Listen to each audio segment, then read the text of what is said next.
Alice's Adventures in Wonderland. Needless to say, this will be an Australian version with variously interspersed international accents.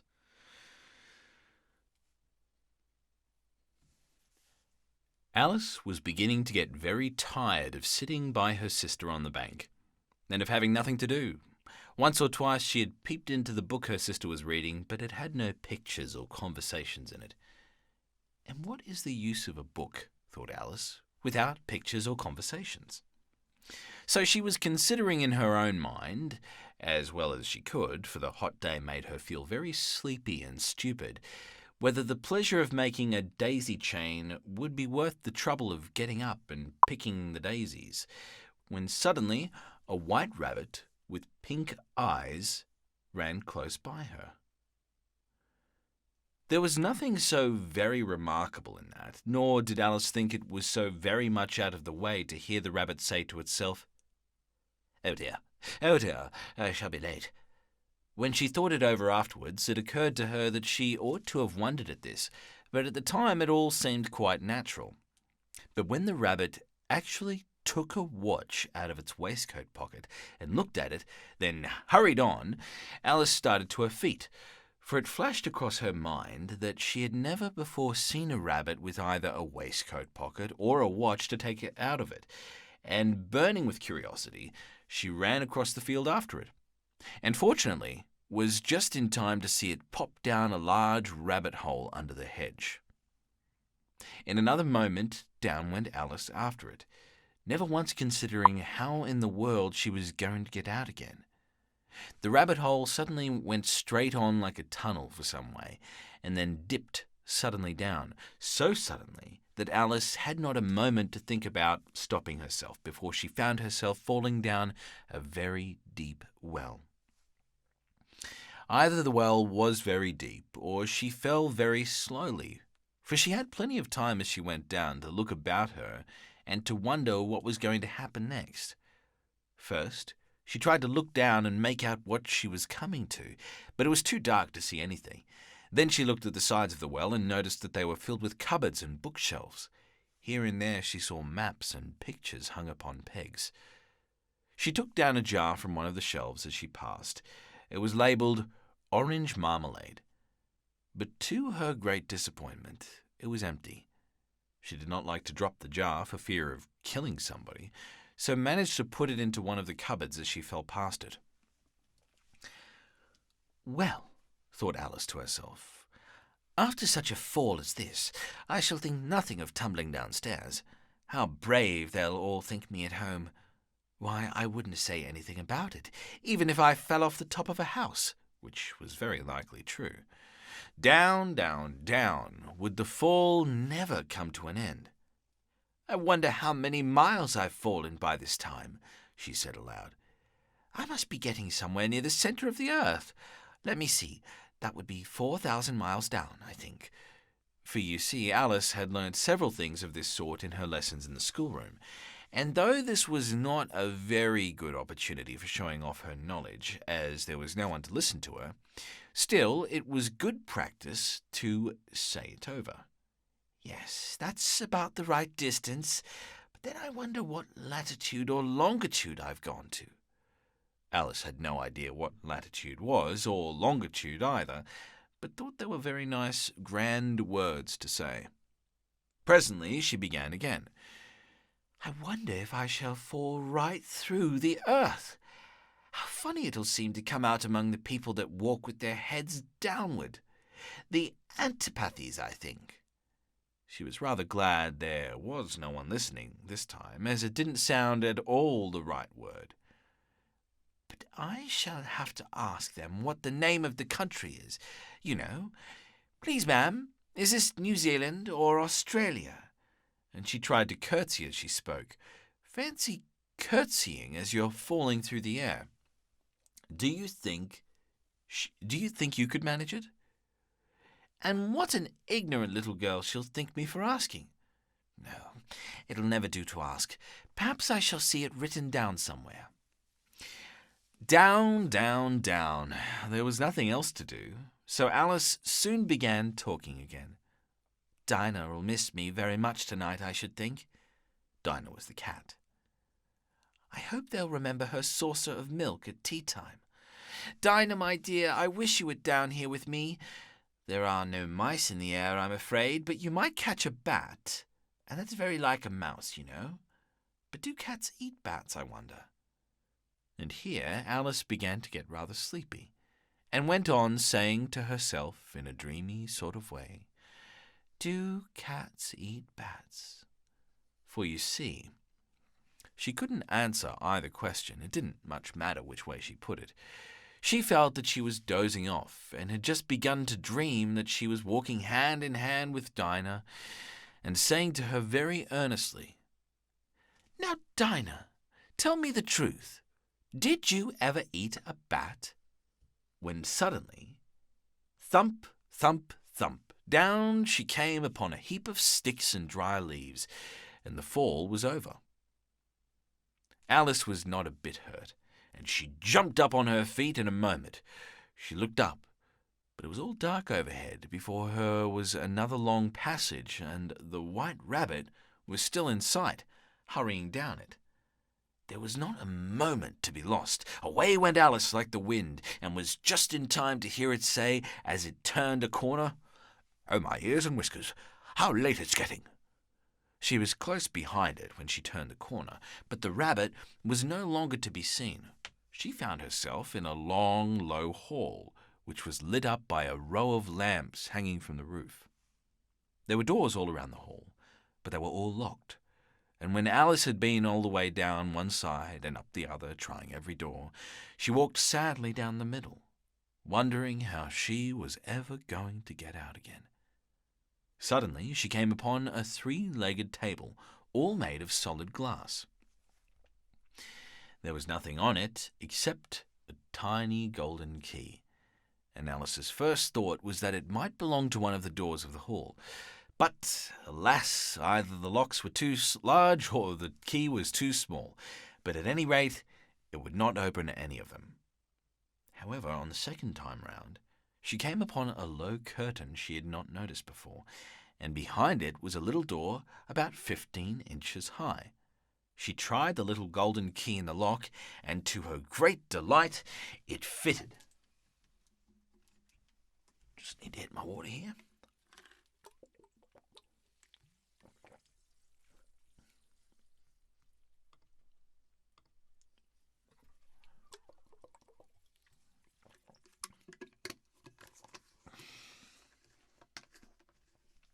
Oh, hey, Lynn. Good to see you. Thanks for joining in.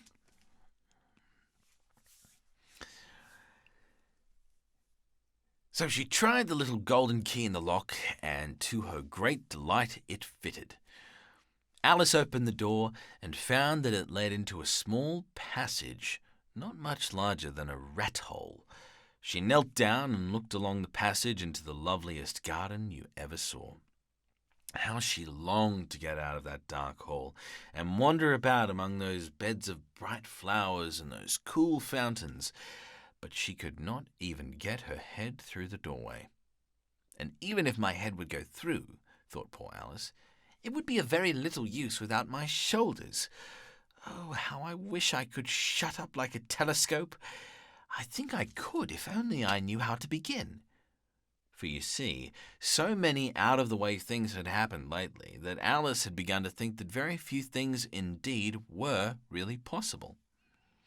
There seemed to be no use in waiting by the little door, so she went back to the table, half hoping she might find another key on it, or at any rate a book of rules for shutting people up like telescopes. This time she found a little bottle on it, "which certainly was not here before," said Alice. And round the neck of the bottle was a paper label, and the words, "Drink me," beautifully printed on it in large letters. It was all very well to say, "Drink me," but the wise little Alice was not going to do that in a hurry. "No, I'll look first," she said, "and see whether it's marked poison or not." For she had read several nice little histories about children who had got burnt and eaten up by wild beasts and other unpleasant things, all because they would not remember the simple rules their friends had taught them, such as that a red-hot poker will burn you if you hold it too long, and that if you cut your finger very deeply with a knife, it usually bleeds. And she had never forgotten that. If you drink much from a bottle marked poison, it is almost certain to disagree with you sooner or later. However, this bottle was not marked poison, so Alice ventured to taste it, and finding it very nice. It had in fact a sort of mixed flavour of cherry tart, custard, pineapple, roast turkey, toffee, and hot buttered toast. She very soon finished it off. Okay, great. Now I'm going to order all those things for the next weekend. Can't read books without getting hungry. What a curious feeling, said Alice. I must be shutting up like a telescope. And so it was indeed. She was now only 10 inches high, and her face brightened up at the thought that she was now the right size for going through the little door into that lovely garden. First, however, she waited for a few minutes to see if she was going to shrink any further. She felt a little nervous about this. For it might end, you know, said Alice to herself, in my going out altogether like a candle. I wonder what I should be like then. And she tried to fancy what the flame of a candle is like after the candle is blown out, for she could not remember even having seen such a thing. After a while, finding that nothing more happened, she decided on going into the garden at once. But alas for poor Alice, when she got to the door she found she had forgotten the little key, and when she went back to the table for it, she found she could not possibly reach it. She could see it quite plainly through the glass, and she tried her best to climb up one of the legs of the table, but it was too slippery. And when she had tired herself out with trying, the poor little thing sat down and cried. Come, there's no use in crying like that, said Alice to herself rather sharply. I advise you to leave off this minute. She generally gave herself very good advice, though she very seldom followed it, and sometimes she scolded herself so severely as to bring tears into her eyes, and once she remembered trying to box her own ears for having cheated herself in a game of croquet she was playing against herself, for this curious child was very fond of pretending to be two people. But it's no use now, thought poor Alice, to pretend to be two people. Why, there's hardly enough of me left to make one respectable person. Soon her eye fell on a little glass box that was lying under the table. She opened it and found in it a very small cake, on which the words "Eat me" were beautifully marked in currants. Well, I'll eat it, said Alice, and if it makes me grow longer I can reach the key, and if it makes me grow smaller I can creep under the door, so either way I'll get into the garden, and I don't care what happens, and I don't care which happens. She ate a little bit, and said anxiously to herself, which way, holding her hand on the top of her head to feel which way it was growing, and she was quite surprised to find that she remained the same size. To be sure, this generally happens when one eats cake, but Alice had got so much into the way of expecting nothing but out-of-the-way things to happen that it seemed quite dull and stupid for life to go on in the common way.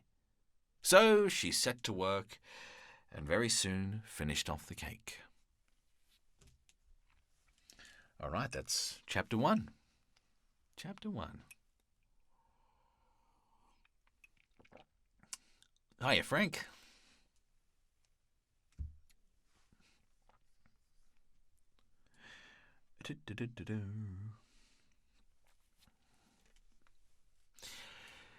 Chapter 2. The Pool of Tears. Curious and curiouser, cried Alice. She was so much surprised that for the moment she quite forgot how to speak good English. "Now I'm opening out like the largest telescope that ever was. Goodbye, feet." For when she looked down at her feet, they seemed to be almost out of sight. They were getting so far off. "Oh, my poor little feet. I wonder who will put on your shoes and stockings for you now, dears? I'm sure I shan't be able. I shall be a great deal too far off to trouble myself about you. You must manage the best way you can." "But I must be kind to them," thought Alice. "Or perhaps they won't walk the way I want to go. Let me see. I'll give them a new pair of boots every Christmas." And when she went on planning to herself how she would manage it, "They must go by the carrier," she thought. "And how funny it'll seem, sending presents to one own's feet. And how odd the directions will look. Alice's right foot, Esquire, hearth rug near the fender, with Alice's love. Oh dear, what nonsense I'm talking." Just then her head struck against the roof of the hall. In fact, she was now more than 9 feet high, and she at once took up the little golden key and hurried off to the garden door. Poor Alice, poor Alice! It was as much as she could do, lying down on one side to look through into the garden with one eye, but to get through was more hopeless than ever. She sat down and began to cry herself.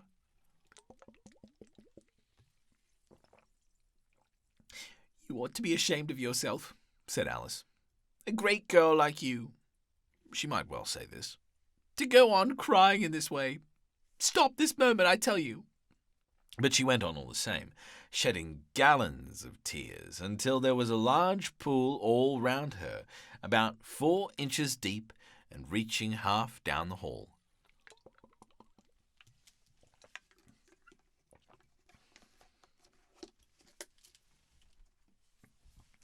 After a time, she heard a little pattering of feet in the distance, and she hastily dried her eyes to see what was coming. It was the White Rabbit returning, splendidly dressed, with a pair of white kid gloves in one hand and a large fan in the other. He came trotting along in a great hurry, muttering to himself as he came. "Oh, the Duchess, the Duchess! Oh, won't she be savage if I've kept her waiting?" Alice felt so desperate that she was ready to ask help of anyone. So when the rabbit came near her, she began in a low, timid voice, "If you please, sir." The rabbit started violently, dropping the white kid gloves and the fan, and scurried away into the darkness as hard as he could go. Alice took up the fan and gloves, and as the hall was very hot, she kept fanning herself all the time she went on talking. "Dear, dear, how queer everything is today. And yesterday things went on just as usual. I wonder if I've been changed in the night. Let me think. Was I the same when I got up this morning? I almost think I can remember feeling a little different. But if I'm not the same, the next question is, who in the world am I? Ah, that's the great puzzle." And she began thinking over all the children she knew that were of the same age as herself, to see if she could have changed for any of them. To see if she could have been changed for any of them. "I'm sure I'm not Ada," she said, "for her hair goes in such long ringlets, and mine doesn't go in ringlets at all. And I'm sure I can't be Mabel, for I know all sorts of things, and she knows such a very little. Besides, she's she, and I'm I, and oh dear, how puzzling it all is. I'll try if I know all the things I'll try if I know all the things I used to know. Let me see. 4 times 5 is 12, and 4 times 6 is 13, and 4 times 7 is... Oh dear, I shall never get to 20 at that rate. However, the multiplication table doesn't signify. Let's try geography. London is the capital of Paris, and Paris is the capital of Rome, and no, that's all wrong, I'm certain. I must have changed for Mabel. I must have been changed from Mabel. I'll try and say, how doth the... And she crossed her hands on her lap as if she was saying lessons, and began to repeat it. But her voice sounded hoarse and strange, and the words did not come the same as they used to. How doth the little crocodile improve his shining tail, and pour the waters of the Nile on every golden scale? How cheerfully he seems to grin, how neatly spread his claws, and welcome little fishes in with gently smiling jaws. I'm sure those are not the right words, said poor Alice, and her eyes filled with tears again as she went on. I must be Mabel after all, and I shall have to go and live in that poky little house and have next to no toys to play with and, ever so many lessons to learn. No, I've made up my mind about it. If I'm Mabel, I'll stay put. I'll stay here. It'll be no use there. It'll be no use their putting their heads down and saying, "Come up again, dear." I shall only look up and say, "Who am I then? Tell me that first, and then if I like being that person, I'll come up. If not, I'll stay down here till I'm someone else." But, oh dear, cried Alice with a sudden burst of tears, I do wish they would put their heads down. I am so very tired of being here all alone. As she said this, she looked down at her hands, and was surprised to see that she had put one of the rabbit's little white kid gloves on while she was talking. How can I have done that? She thought. I must be growing small again. She got up and went to the table to measure herself by it, and found that as nearly as she could guess, she was now about 2 feet high, and was going on shrinking rapidly. She soon found out that the cause of this was the fan she was holding, and she dropped it hastily, just in time to avoid shrinking away altogether. That was a narrow escape, said Alice, a good deal frightened at the sudden change, but very glad to find herself still in existence. And now for the garden. And she ran with all speed back to the little door, but, alas, the little door was shut again, and the little golden key was lying on the glass table as before. And things are worse than ever, thought the poor child, for I never was so small as this before, and I declare it's too bad that it is. And as she said these words, her foot slipped, and in another moment, splash! She was up to her chin in salt water. Her first idea,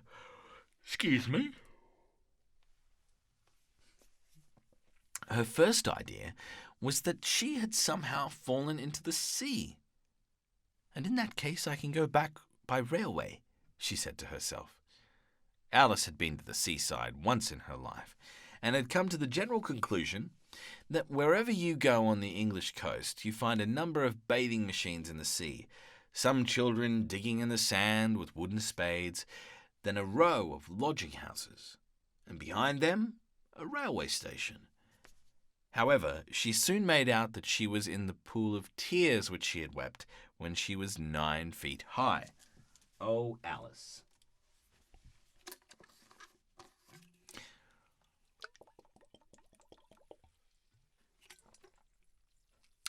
I wish I hadn't cried so much, said Alice, as she swam about, trying to find her way out. I shall be punished for it now, I suppose, by being drowned in my own tears. That will be a queer thing, to be sure. However, everything is queer today. Just then she heard something splashing about in the pool a little way off, and she swam nearer to make out what it was. At first she thought it must be a walrus or hippopotamus. Hippopotamus. I said that completely wrong. It must be a walrus or a hippopotamus. But then she remembered how small she was now, and she soon made out that it was only a mouse that had slipped in, like herself. Would it be of any use now, thought Alice, to speak to this mouse? Everything is so out of the way down here that I should think very likely it can talk. At any rate, there's no harm in trying. So she began. "Oh, Mouse, do you know the way out of this pool? I am very tired of swimming about here, oh, Mouse."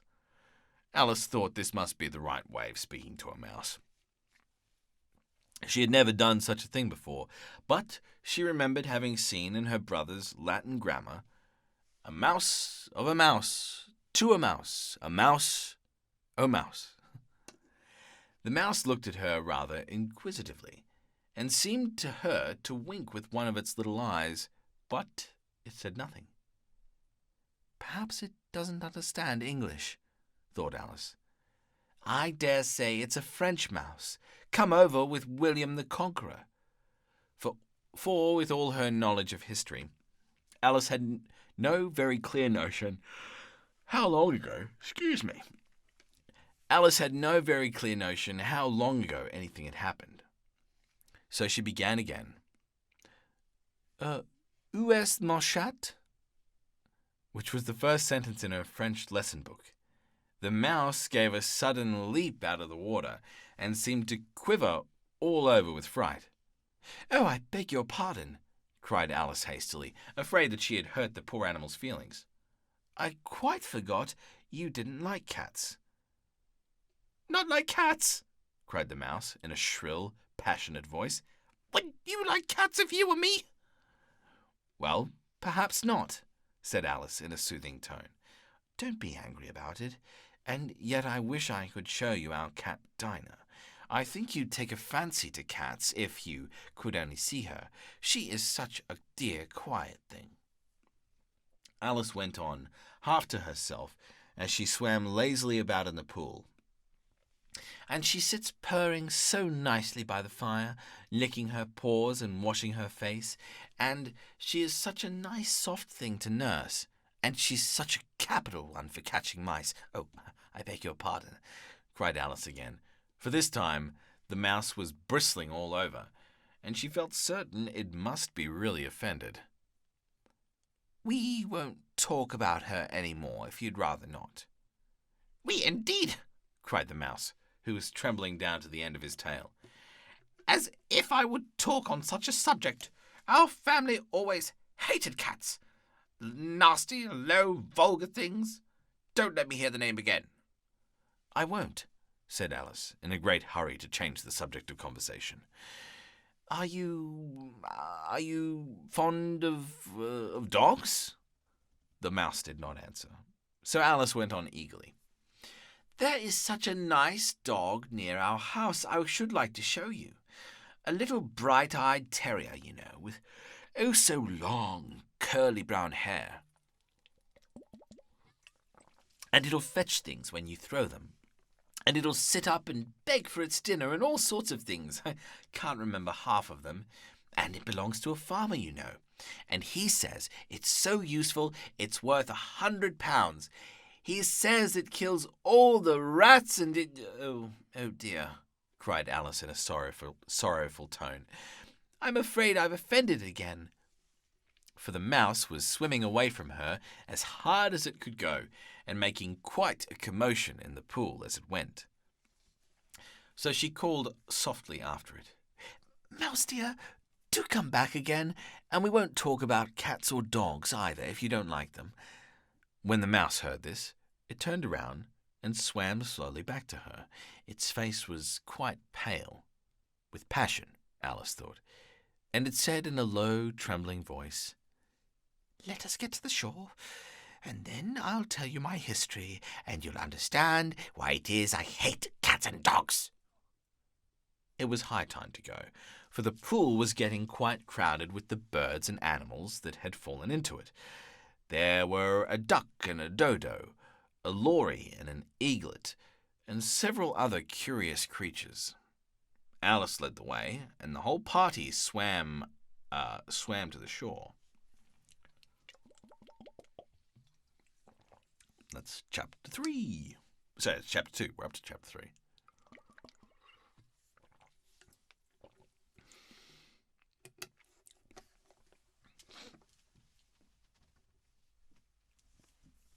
What was the year that this was written? Kind of want to know. Alice in Wonderland. This book, 1865. Wow. I love seeing the older authors just come up with such zany stuff. In that time, it must have been really unique.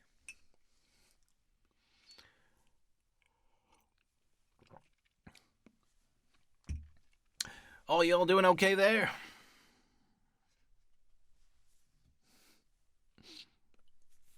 It's a bit different to what we've been doing. Actually, probably closer to not that far from Bartleby, as far as just very obscure and bizarre.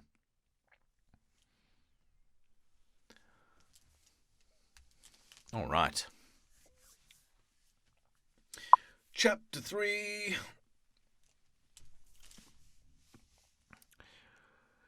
Chapter 3. A caucus race and a long tail. They were indeed a queer-looking party that assembled on the bank. The birds with the draggled feathers, the animals with their fur clinging close to them, and all dripping wet, cross, and uncomfortable. The first question, of course, was how to get dry again. They had a consultation about this, and after a few minutes it seemed quite natural to Alice to find herself talking familiarly with them, as if she had known them all her life. Indeed, she had quite a long argument with the Lorry, who at last turned sulky and would only say, "I'm older than you. You must know better." And this Alice would not allow without knowing how old it was, and as the Lorry positively refused to tell its age, there was no more to be said. At last the Mouse, who seemed to be a person of authority among them, good on you, Mouse, he called out, "Sit down, all of you, and listen to me. I'll soon make you dry enough." They all sat down at once in a large ring, with the Mouse in the middle. Alice kept her eyes anxiously fixed on it, for she felt sure it would catch a bad cold if she did not get dry very soon. She felt sure she would catch a bad cold if she did not get dry soon. "Ahem," said the Mouse with an important air. "Are you all ready? This is the driest thing I know. Silence all round, if you please. William the Conqueror, whose cause was favoured by the Pope, was soon submitted by the English, who wanted leaders, and had been of late much accustomed to usurpation and conquest. Edwin and Morcar, the Earls of Mercia and Northumbria—" "Ugh!" said the Lorry, with a shiver. "I beg your pardon," said the Mouse, frowning, but very politely. "Did you speak?" "Not I," said the Lorry, hastily. "I thought you did," said the Mouse. "I proceed. Edwin and Morcar, the Earls of Mercia and Northumbria, declared for him, and even Stigand, the patriotic Archbishop of Canterbury, found it advisable." "Found what?" said the Duck. "Found it," the Mouse replied rather crossly. "Of course, you know what it means." "I know what it means well enough. When I find a thing," said the Duck, "it's generally a frog or a worm. Question is, what did the Archbishop find?" The Mouse did not notice this question, but hurriedly went on. "Found it advisable to go with Edgar Atheling to meet William and offer him the crown. William's conduct at first was moderate, but the insolence of his Normans— How are you getting on now, my dear?" it continued, turning to Alice as it spoke. "As wet as ever," said Alice in a melancholy tone. "It doesn't seem dry to me at all." "In that case," said the Dodo solemnly, rising to its feet, "I move that the meeting adjourn for the immediate adoption of more energetic remedies." "Speak English," said the Eaglet. "I don't know the meaning of half those long words, and what's more, I don't believe you do either." And the Eaglet bent down its head to hide a smile.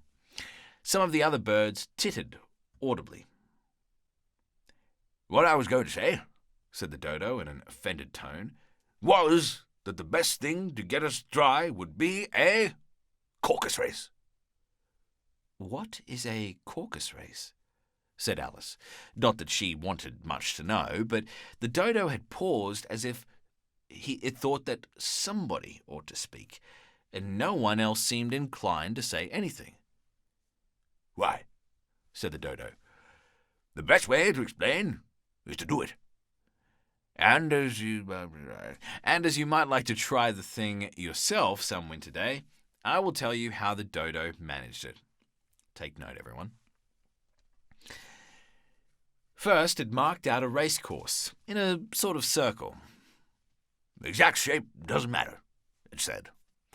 And then all the party were placed along the course, here and there. There was no 1, 2, 3 and away, but they began running when they liked, and left off when they liked, so that it was not easy to know when the race was over. However, when they had been running half an hour or so and were quite dry again, the Dodo suddenly called out, "The race is over!" And they all crowded round it, panting and asking, "But who has won?" This question the Dodo could not answer without a great deal of thought, and it sat for a long time with one finger pressed upon its forehead, the position in which you usually see Shakespeare in the pictures of him, while the rest waited in silence. At last the Dodo said, "Yeah, everybody has won, and all must have prizes." "But who is going to give the prizes?" quite a chorus of voices asked. "Why, she, of course," said the Dodo, pointing to Alice with one finger, and the whole party at once crowded round her, calling out in a confused way, "Prizes! Prizes!" Alice had no idea what to do, and in despair she put her hand in her pocket and pulled out a box of comfits. Luckily, the salt water had not got into it, and handed them round as prizes. There was exactly one apiece all round. "But she must have a prize herself, you know," said the Mouse. "Of course," the Dodo replied very gravely. "What else have you got in your pocket?" he went on, turning to Alice. "Only a thimble," said Alice sadly. "Hand it over here," said the Dodo. Then they all crowded round her once more, while the Dodo solemnly presented the thimble, saying, "We beg your acceptance of this elegant thimble." And when it had finished this short speech, they all cheered. Alice thought the whole thing very absurd, but they all looked so grave that she did not dare to laugh. As she could not think of anything to say, she simply bowed and took the thimble, looking as solemn as she could. The next thing was to eat the comfits. This caused some noise and confusion, as the large birds complained that they could not taste theirs, and the small ones choked and had to be patted on the back. However, it was over at last, and they sat down again in a ring, and begged the Mouse to tell them something more. Before the Mouse's next story, just gotta chug some more water.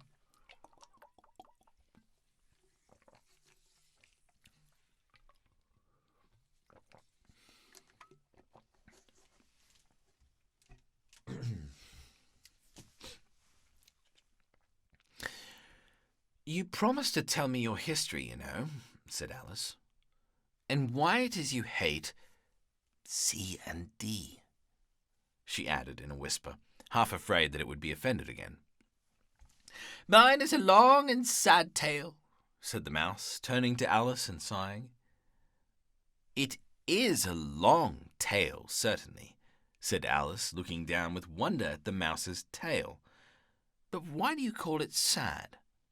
And she kept on puzzling about it while the Mouse was speaking. Excuse me. So that her idea of the tale was something like this. This is written really weird in a descending funnel. Okay. Fury said to a mouse that he met in the house let us both go to law. I will prosecute you. Oh my goodness, it's like a... I don't know if you guys are... I don't know if anyone's reading along the actual book, but it's written just all wavy, like a couple of words, and man, he was high. I'll start again. Fury said to a mouse that he met in the house, let us both go to law. I will prosecute you. Come, I'll take no denial. We must have the trial, for really this morning I've got nothing to do, said the mouse to the cur. Such a trial, dear sir, with no jury or judge, would be wasting our breath. I'll be the judge, I'll be the jury, said cunning old Fury. I'll try the whole cause, and condemn you to death. You are not attending, said the mouse to Alice severely. What are you thinking of? I beg your pardon, said Alice very humbly. You had got to the fifth bend, I think? I had not, cried the mouse, sharply and very angrily. A knot, said Alice, always ready to make herself useful, and looking anxiously about her. Oh, do let me help to undo it. I shall do nothing of the sort, said the mouse, getting up and walking away. You insult me by talking such nonsense. I didn't mean it, pleaded poor Alice, but you're so easily offended, you know. The mouse only growled in reply. Please come back and finish your story, Alice called after it, and the others all joined in chorus. Yes, please do. But the mouse only shook its head impatiently and walked a little quicker. And what a pity it wouldn't stay, sighed the Lory, as soon as it was quite out of sight. And an old crab took the opportunity of saying to her daughter, Hey, my dear, let this be a lesson to you to never lose your temper. Hold your tongue, ma, said the young crab. I'll try that again. Hold your tongue, ma, said the young crab a little snappishly. You're enough to try the patience of an oyster. I wish I had our Dinah here. I know I do, said Alice aloud, addressing nobody in particular. She'd soon fetch it back. And who is Dinah, if I might venture to ask the question? Said the Lory. Alice replied eagerly, for she was always ready to talk about her pet. Dinah's our cat, and she's such a capital one for catching mice you can't think. And oh, I wish you could see her after the birds. Why, she'll eat a little bird as soon as look at it. This speech caused a remarkable sensation among the party. Some of the birds hurried off at once. One old magpie began wrapping itself up very carefully, remarking, I really must be getting home. The night air doesn't suit my throat. And a canary called out in a trembling voice to its children, Come away, my dears! It's high time you were all in bed. On various pretexts, they all moved off, and Alice was soon left alone. I wish I hadn't mentioned Dinah, she said to herself in a melancholy tone. Nobody seems to like her down here, and I'm sure she's the best cat in the world. Oh, my dear Dinah, I wonder if I shall ever see you any more. And here poor Alice began to cry again, for she felt very lonely and low-spirited. In a little while, however, she again heard a little pattering of footsteps in the distance, and she looked up eagerly, half hoping that the mouse had changed his mind and was coming back to finish his story. That's the end of the chapter. Oh. Thanks, Frank. Thanks for joining in. Oh yeah, early there in the UK. All right. Get some rest.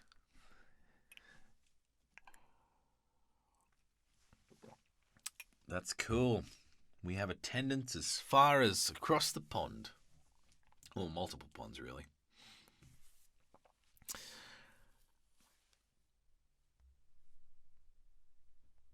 Yeah, I wonder how much... I don't know if you guys can see this. It's probably not going to work. That's how yeah, that's how the little soliloquy rant from the mouse was written out, and so you got to follow it like this tiny little trail of text. So I wonder if Carol wrote that or set it out that way in the original book, or if it's just an editing thing. Yes, Conrad. They clearly had at least Microsoft Word 95.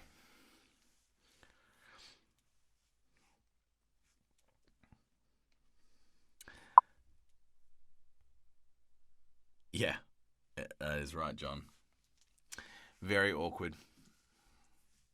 At first it was fine, and then it just gets narrower and narrower, where one word is across like 3 lines. Okay. Where are we going? Oh, 8:30 already. Wow. Wow. Let's do at least another chapter. At least. Oh, Caterpillars chapter 5. Sweet.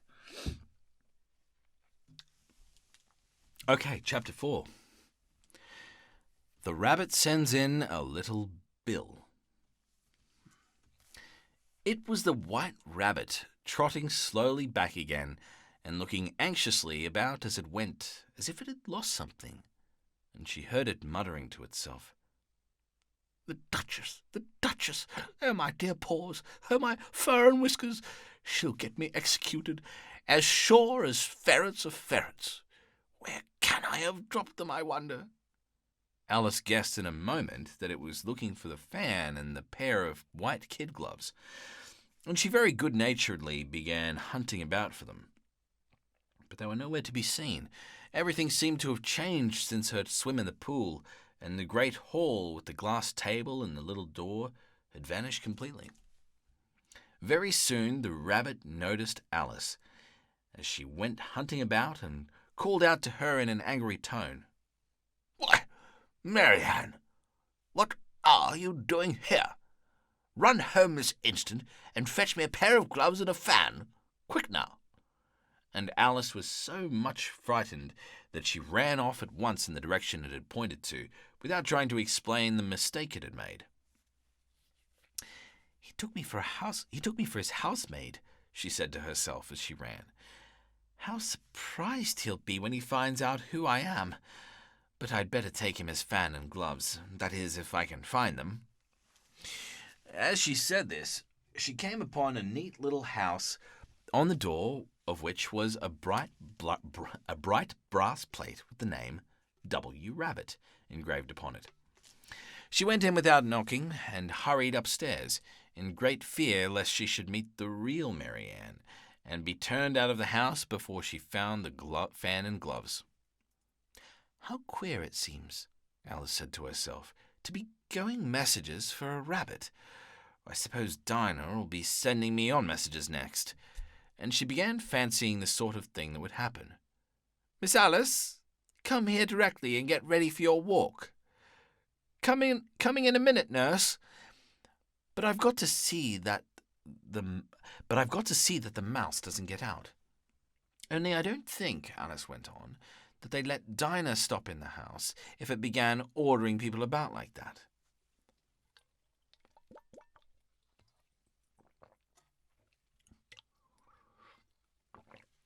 By this time, she had found her way into a tidy little room with a table in the window. And on it, as she hoped, a fan and 2 or 3 pairs of tiny white kid gloves. She took up the fan and a pair of the gloves and was just going to leave the room when her eye fell upon a little bottle that stood near the looking-glass. There was no label this time with the words, "Drink me," but nevertheless she uncorked it and put it to her lips. I know something interesting is sure to happen, she said to herself.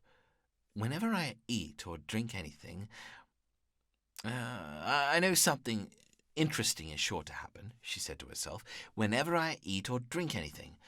So I'll just see what this bottle does.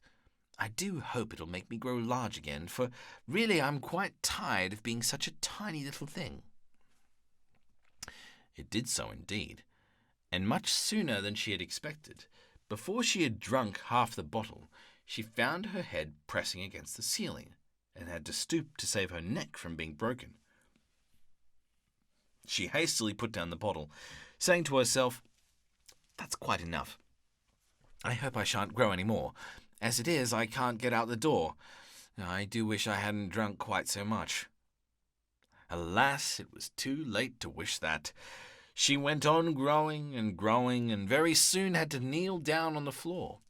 In another minute, there was not even room for this. There's not even room for this. And she tried the effect of lying down with one elbow against the door, and the other arm curled round her head. Still, she went on growing, and as a last resource, she put one arm out the window, and one foot up the chimney, and said to herself, "Now I can do no more, whatever happens. What will become of me?" Luckily for Alice, the little magic bottle had now had its full effect, and she grew no larger. Still, it was very uncomfortable, and as there seemed to be no sort of chance of her ever getting out of the room again, no wonder she felt unhappy. It was much pleasanter at home, thought poor Alice, when one wasn't always growing larger and smaller and being ordered about by mice and rabbits. I almost wish I hadn't gone down that rabbit hole, and yet it's rather curious, this sort of life. I do wonder what can have happened to me. When I used to read fairy tales, I fancied that kind of thing never happened. And now, here I am in the middle of one. There ought to be a book written about me. That there ought. And when I grow up, I'll write one. But I'm grown up now. And when I grow up, I'll write one. But I'm grown up now, she added in a sorrowful tone. At least there's no room to grow up any more here. But then, thought Alice, shall I never get any older than I am now? That'll be a comfort one way, never to be an old woman. But then, always to have lessons to learn. Oh, I shouldn't like that. "Oh, you foolish Alice," she answered herself. "How can you learn lessons in here? Why, there's hardly room for you, no room at all for any lesson books." And so she went on, taking first one side and then the other, and making quite a conversation of it altogether. But after a few minutes, she heard a voice outside, and stopped to listen. "Marianne," said the voice.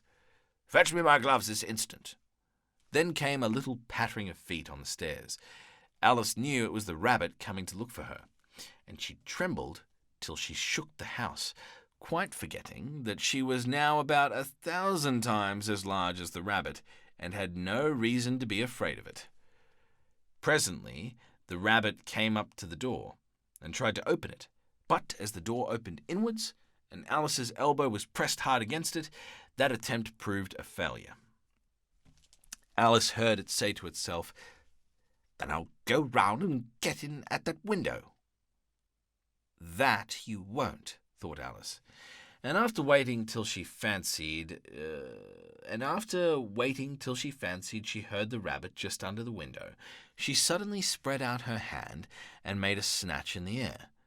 She didn't get a hold of anything, but she heard a little shriek and a fall, and a crash of broken glass, from which she concluded that it was just possible it had fallen into a cucumber frame, or something of the sort. Next came an angry voice, the rabbit's. "Pet!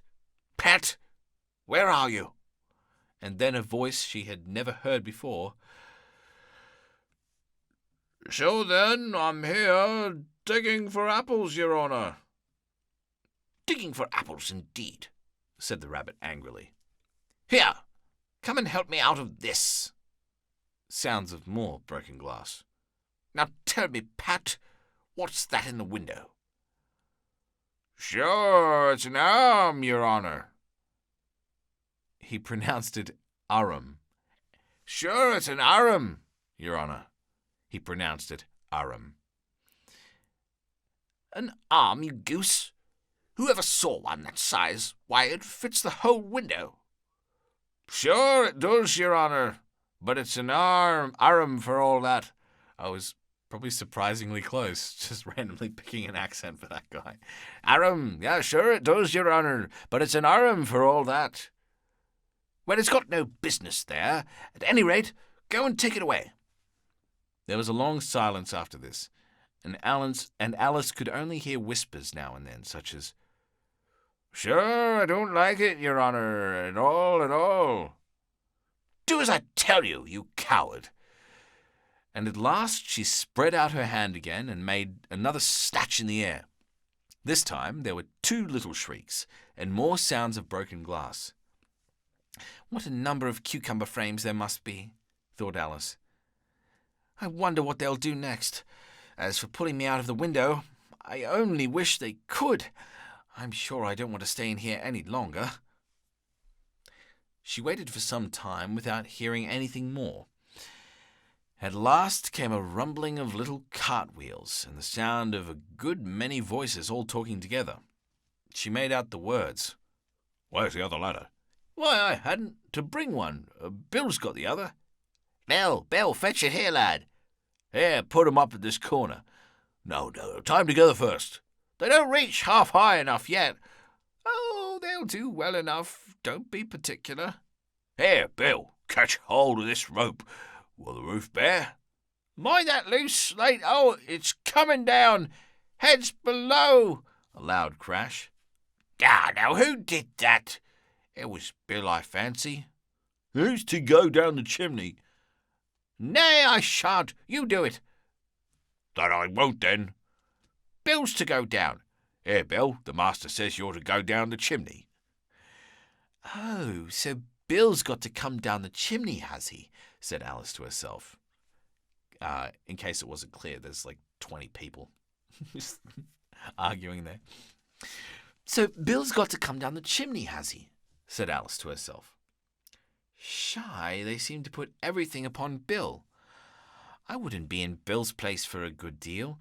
This fireplace is narrow, to be sure, but I think I can kick a little. She drew her foot down. She drew her foot as far down the chimney as she could, and waited till she heard a little animal. She couldn't guess what sort it was, scratching and scrambling about in the chimney close above her. Then saying to herself, "This is Bill." She gave one sharp kick and waited to see what would happen next. The first thing she heard was a general chorus of, "There goes Bill!" Then the rabbit's voice along, "Catch him, you by the hedge!" Then silence, then another confusion of voices. "Hold up his head!" "Brandy now, don't choke him." "How was it, old fellow? What happened to you? Tell us all about it." Last came a little feeble squeaking voice. That's Bill, thought Alice. "Well, I hardly know. No more, thank ye. I'm better now, but I'm a deal too flustered to tell you. All I know is something comes at me like a jack-in-the-box, and up it goes like a skyrocket." "So you did, old fellow," said the others. "We must burn the house down," said the rabbit's voice, and Alice called out as loud as she could, "If you do, I'll set Dinah on you." There was a dead silence instantly, and Alice thought to herself, "I wonder what they will do next. If they had any sense, they'd take the roof off." After a minute or two, they began moving about again, and Alice heard the rabbit say, "A barrowful will do, to begin with." A barrowful of what? Thought Alice. But she had not long to doubt, for the next moment a shower of little pebbles came rattling in at the window, and some of them hit her in the face. "I'll put a stop to this," she said to herself, and shouted out, "You'd better not do that again," which produced another dead silence. Alice noticed with some surprise that the pebbles were all turning into little cakes as they lay on the floor. And a bright idea came into her head. "If I eat one of these cakes," she thought, "it's sure to make some change in my size, and as it can't possibly make me larger, it must make me smaller, I suppose." So she swallowed one of the cakes and was delighted to find that she began shrinking directly. As soon as she was small enough to get through the door, she ran out the house and found quite a crowd of little animals and birds waiting outside. The poor little lizard, Bill, was in the middle, being held up by 2 guinea pigs, who were giving it something of a bottle. They all made a rush at Alice the moment she appeared, but she ran off as hard as she could, and soon found herself safe in a thick wood. "The first thing I've got to do," said Alice to herself as she wandered about in the wood, "is to grow my right size again, and the second thing is to find my way into that lovely garden. I think that will be the best plan."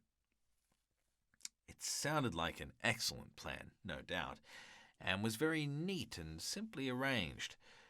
The only difficulty was that she had not the smallest idea how to set about it, and while she was peering about anxiously among the trees, a little sharp bark just above her head made her look up in a great hurry. An enormous puppy was looking down at her with large round eyes, and feebly stretching out one paw, trying to touch her. "Poor little thing," said Alice in a coaxing tone, and she tried hard to whistle to it. But she was terribly frightened all the time at the thought that it might be hungry, in which case it would be very likely to eat her up in spite of all her coaxing. Hardly knowing what she did, she picked up a little bit of stick and held it out to the puppy, whereupon the puppy jumped into the air off all its feet at once with a yelp of delight and rushed at the stick. It made believe to worry it. Then Alice dodged behind a great thistle to keep herself from being run over, and the moment she appeared on the other side, the puppy made another rush at the stick and tumbled head over heels in its hurry to get hold of it. Then Alice, thinking it was very like having a game of play with the cart horse, and expecting every moment to be trampled under its feet, ran round the thistle again. Then the puppy began a series of short charges at the stick, running a very little way forwards each time, and a long way back, and barking hoarsely all the while, till at last it sat down a good way off, panting, with its tongue hanging out of its mouth, and its great eyes half shut. More water.